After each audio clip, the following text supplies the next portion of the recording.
dimatikan webnya. Oke, saya ulangi.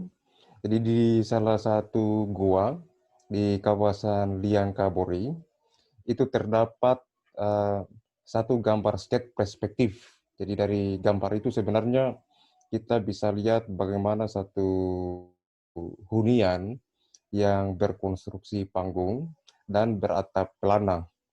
Jadi sebenarnya penjelasan lengkapnya itu kami tulis dalam buku Rupa Wuna. Jadi menurut Balai Cagar Budaya Wilayah Makassar, Gua Liangkabori ini itu masuk disebut sebagai gua prasejarah. Tetapi saya tidak mau menggunakan istilah itu sebelum ada satu riset yang bisa membuktikan bahwa benar-benar kawasan Gua Liangkabori ini merupakan satu kawasan gua prasejarah.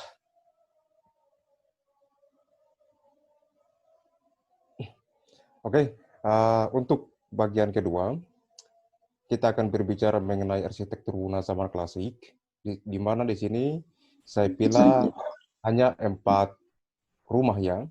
Pertama Kamali Sangya Latugo di abad 16 atau Raja Muna Laude Abdul Rahman, kemudian Sangya Tetobea abad ke-19 dan seterusnya. Jadi yang hadirin lihat itu di slide nampak pusara daripada Kamali Latugo. Tes.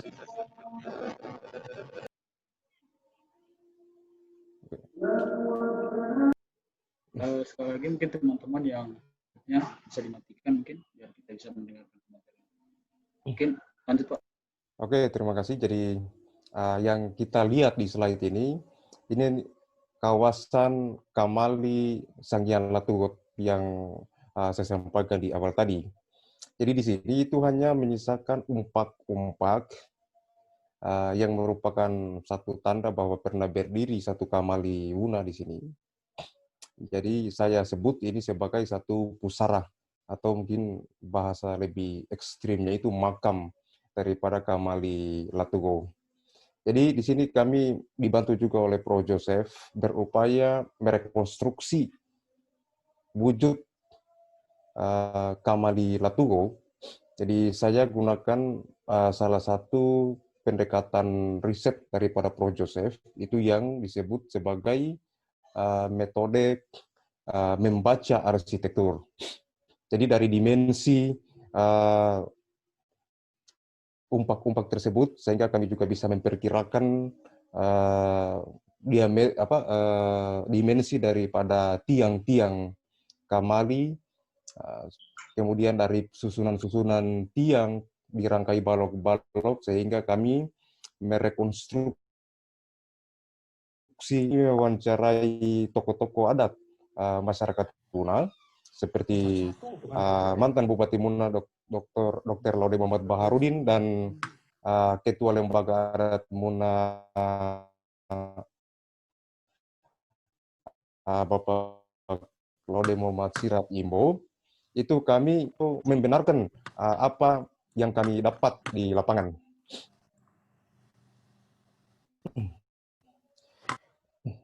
Kemudian untuk wujud klasikal Wuna, ini saya rangkai dalam satu slide secara umum. Di slide kiri, ini ada Kamali Latugo tadi dari hasil rekonstruksi kami. Kemudian ada Kamali Sangya Tetobea. Kemudian ada Lampu Balano untuk rumah Perdana Menteri. Kemudian ada Lampu Kapita, ini foto yang diambil kira-kira tahun 1910. Ini Lampu Kapita.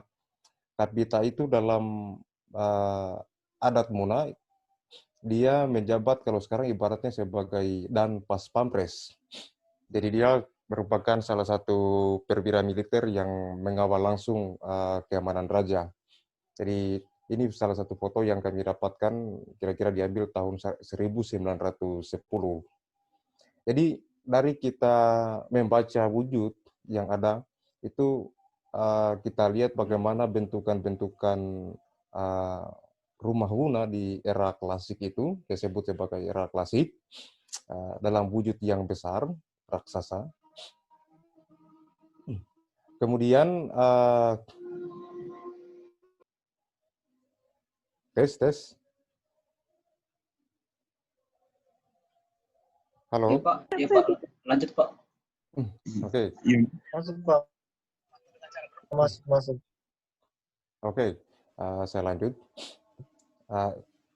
Ini adalah Kamali Sangya Tetobea. Dia merupakan satu pengembangan dari Kamali Sangya Latugo. Jadi Kamali Sangya Latugo ini dihuni oleh beberapa raja sampai kemudian terjadi perang saudara di kerajaan Mukuna yang membuat Raja Laodeka ini kemudian atau disebut dengan Sangya Tetobea itu dia membangun satu Kamali baru. Jadi menurut para sejarawan Muna, belum pernah ada satu Kamali yang semegah dan sebesar Kamali Sangya Tetobea. Jadi dia kalau model denahnya itu seperti huruf T, nanti kita akan lihat sebentar. Kemudian di sisi kanan atas, ini adalah lambu dari Perdana Menteri Kerajaan Buna. Jadi kalau Perdana Menteri itu disebut sebagai Bonto Balano. Jadi rumahnya disebut Lambu Balano. Jadi ini Lambu Balano Ladeni, Bonto Ladeni, yang berlokasi di depan Masjid Tua Kerajaan Buna. Jadi lokasinya itu sampai dengan sekarang itu masih mudah ditemukan karena tepat berada di depan jalan. Kemudian untuk gubahan ruangan pada arsitektur Buna era klasik, tadi saya sudah sampaikan di depan bahwa gubahan ruangan untuk Kamali Tetobea itu dia berbentuk seperti macam huruf T. Kemudian di bawah yang berwarna hitam putih ini itu denah rumah Kamali Sangya Latugo yang kami rekonstruksi. Dan berdasarkan pengalaman dari Bapak Laude Muhammad Sirat Imbo, Bapak Dr. Baharudin, Bapak Laude Ali Hanafi yang pernah tinggal di Kamali sebelum Kamali terakhir itu dihancurkan, fungsi-fungsi ruangan tersebut itu, kalau di gambar bawah ini yang ruang satu itu di situ semacam satu ruangan rapat secara umum, kemudian juga biasa di sini digunakan untuk menabuh alat musik tradisional Buna. Kemudian ruangan yang disimbolkan oleh nomor 2 ini tuh ruang makan untuk para tamu. Sedangkan ruang 3 ini, di sini adalah ruang tahta. Jadi di sini merupakan satu ruangan di mana pejabat syariat Muna, yaitu Raja, Kapitao, Perdana Menteri, bersama kepala-kepala distrik atau disebut dengan Kogoerano, itu melakukan rapat. Jadi di sini tahta kerajaan Wuna itu diletakkan. Sedangkan di ruangan 4 ini adalah kamarnya Om Puto atau Raja. Kemudian di ruangan nomor 6 ini adalah kamar daripada Emputo Rimbi atau Permaisuri. Dan di tengah-tengah di antara kedua kamar Emputo dan Puto Rimbi ini, itu merupakan satu ruang bertenun. Jadi Emputo Rimbi menenun kain Wuna di sini dan seringkali mengajarkan kepada anak-anaknya untuk menenun itu di ruangan ini. Kemudian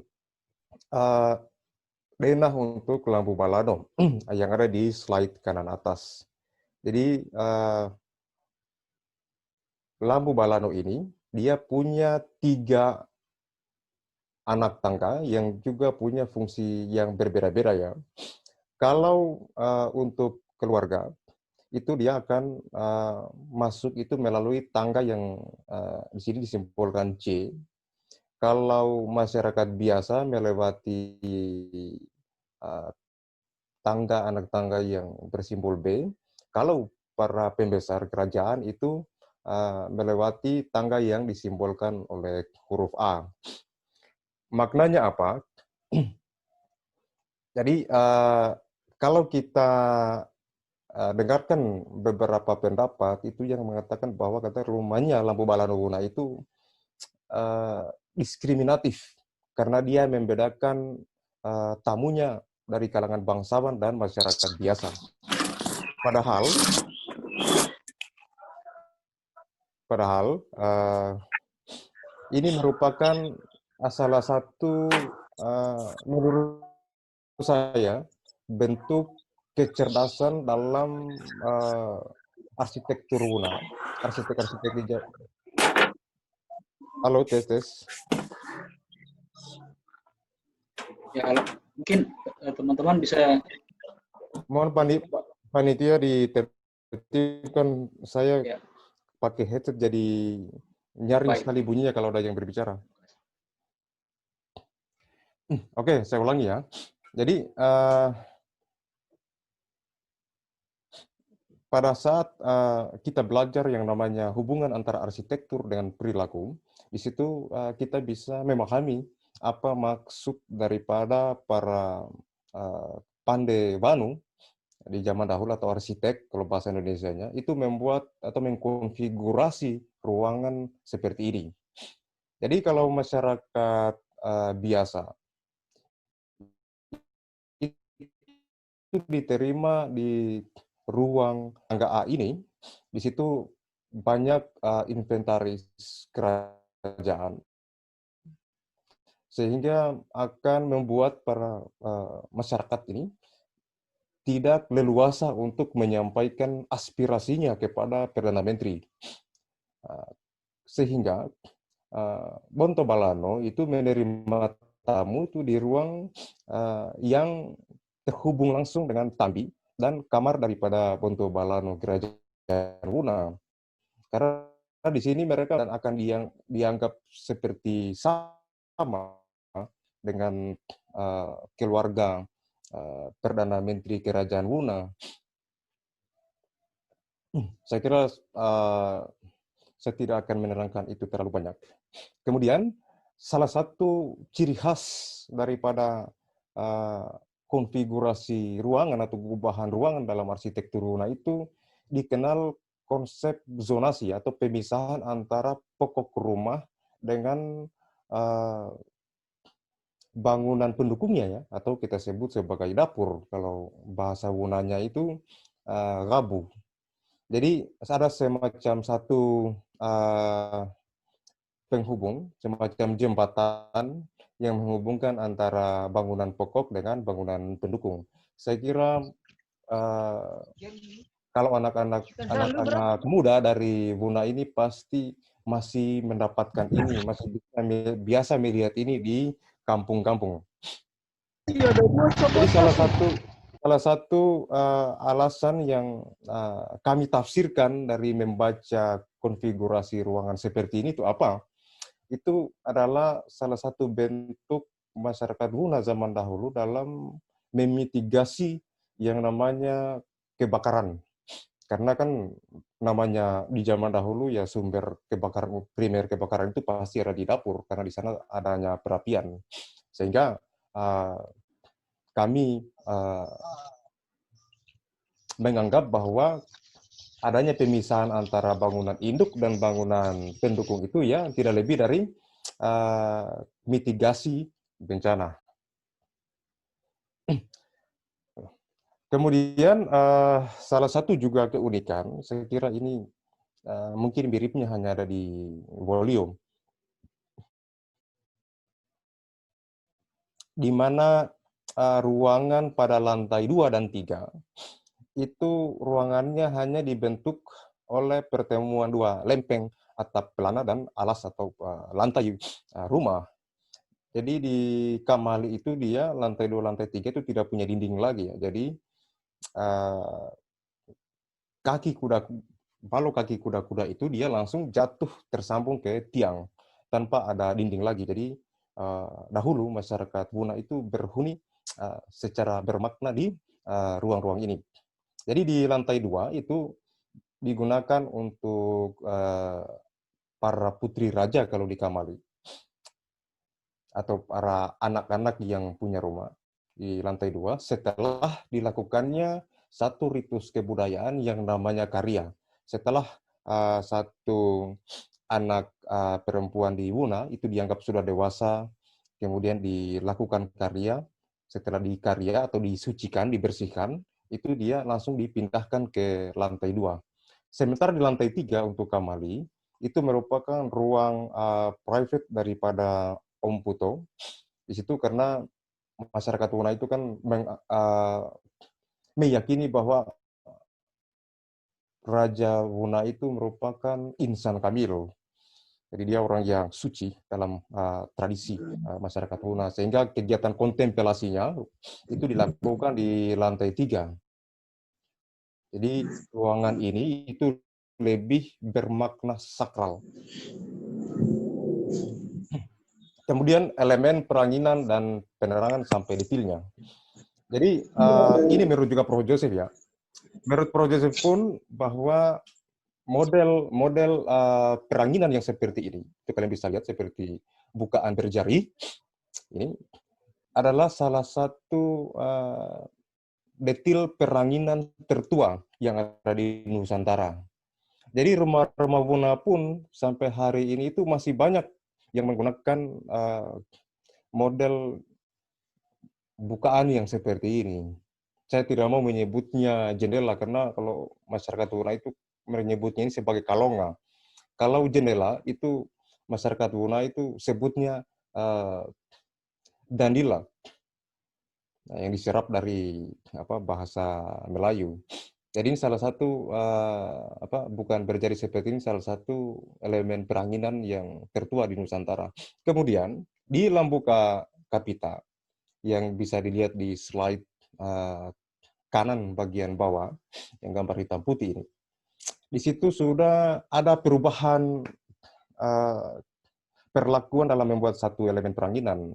Jadi di sini itu kita lihat adanya semacam pelengkung Augustus pada atas detail jendelanya. Ini pun saya kira awalnya saya berpikir hanya ada di Wuna, tetapi setelah saya riset di Wolio dan di Buton Selatan itu saya dapati rumah-rumah di sana juga ternyata detail jendelanya itu seperti ini. Jadi saya kira ini ya Pak. Mungkin 5 menit lagi mungkin. Oke. Terima kasih Pak. Oke, saya percepat. Kemudian simbol dan perhiasan arsitektur. Jadi untuk Kamali di slide kiri atas itu dia terdapat ukiran naga. Jadi ada ukiran naga, 2 naga ya. Naga ini katanya maksudnya itu simbol dari seorang kapitalau. Karena raja itu dia menguasai 2 kapitalau, memerintah 2 kapitalau barat dan timur di kerajaan Wuna, sehingga di rumahnya itu digunakan 2 simbol ukiran seperti ukiran faunal hewan mitologi naga. Kemudian di Lampu Kapita itu terdapat simbol semacam kepak sayap burung ya. Kalau filosofinya juga saya belum tahu dari mana filosofi ini. Kalau di Lampu Balano, di bawah, kanan bawah, itu menggunakan ukiran daripada tumbuhan paku.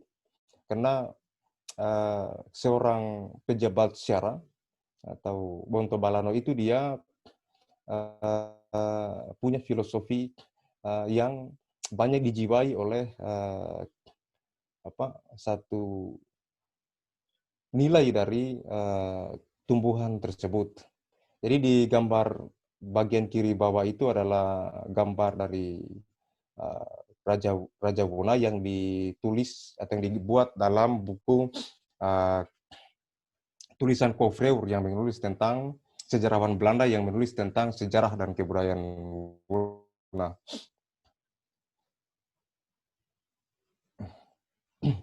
Oke, saya percepat saja. Saya kira banyak sekali yang mungkin belum bisa tersampaikan. Jadi yang ada di slide ini itu ada gambar-gambar dari arsitektur Wuna di zaman peralihan. Ya, secara bentuk kita lihat itu dia sekarang lebih minimalis. Kemudian ada penambahan detil-detil seperti elemen penerangan dan peranginan yang disebut dengan giloi. Jadi giloi menurut Prof. Joseph itu merupakan satu elemen yang diserap dalam arsitektur Bugis dan derivatifnya. Karena tadi Prof. Joseph sampaikan bahwa arsitektur Wuna itu merupakan satu perkawinan antara arsitektur lokal dan arsitektur dari Bugis. Nah, kemudian apa lagi ya? Simbol-simbol atau perhiasan arsitektur. Jadi kalau di era klasik kita sebut sebagai simbol, kalau di era peralihan itu mungkin lebih tepat kita sebut sebagai perhiasan arsitektur. Kenapa? Karena di zaman peralihan itu banyak perhiasan-perhiasan arsitektur atau orang Wuna sebutnya Katandano Wuna itu sudah tidak menggambarkan lagi siapa sosok penghuninya. Jadi mereka sudah bebas mengukir apa saja di rumahnya masing-masing. Kalau dulu fungsinya fungsi simbolik yang menandakan fungsi akan bangunan tersebut, kalau di zaman peralihan itu sepertinya sudah menjadi perhiasan arsitektur, ya entah mungkin untuk menambah estetika semata.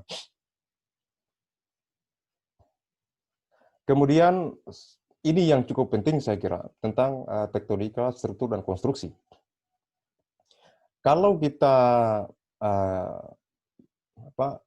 dalami bentuk daripada Kamali, itu menurut saya ya tidak ada satu sistem struktur dan konstruksi bangunan yang memungkinkan bangunan seperti ini berdiri di Sulawesi Tenggara ini. Kalau kita lihat sebaran-sebaran arsitekturnya, terkecuali satu sistem konstruksi yang Prof. Joseph sebut konstruksi goyang, atau sekarang ini masih eksis di Tanah Wolio.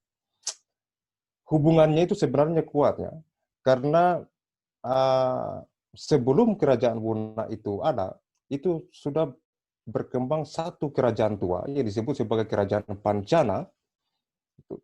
Sampai kemudian kerajaan Pancana itu dia menurut beberapa sejarawan seperti Profesor Ladiampe dalam bukunya, itu katanya kerajaan Pancana kemudian tercerai-berai dan berdirilah beberapa kerajaan seperti kerajaan Tiboro di daratan Wuna ini, kerajaan Wuna, kerajaan Buton yang berubah menjadi Kesultanan Buton, sehingga kita bisa berhipotesis bahwa satu konstruksi dengan mekanisme goyang, dengan mekanika goyang ini, mungkin saja itu merupakan satu produk material dari kebudayaan masyarakat Pancana. Kemudian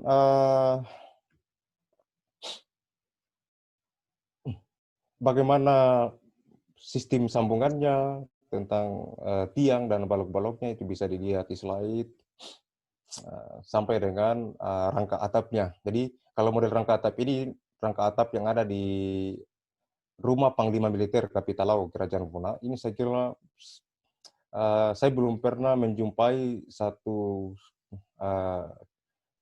sistem rangka atap, rangka kayu yang seperti ini. Jadi saya kira panitia masih ada waktu.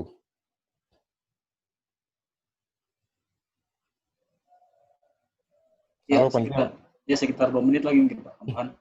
Ya.